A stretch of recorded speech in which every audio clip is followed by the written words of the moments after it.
দাঁড়াও তুমি দাঁড়াও এই আমি না এটা করো বের করো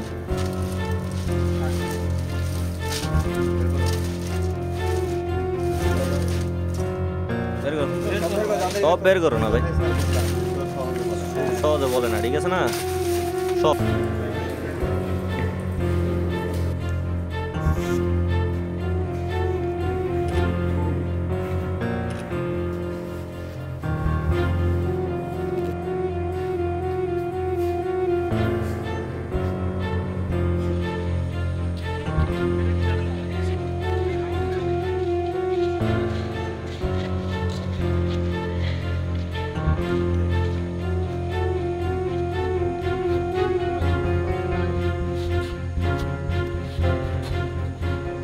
বাংলাদেশ সেনাবাহিনী পঞ্চগড় তথা সারা বাংলাদেশেই জনকল্যাণমূলক কাজে নিয়োজিত আছে।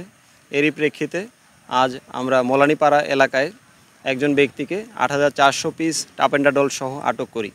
এর পরবর্তী কার্যক্রম চলমান রয়েছে এবং আমাদের এই ধরনের কার্যক্রম ভবিষ্যতেও অব্যাহত থাকবে।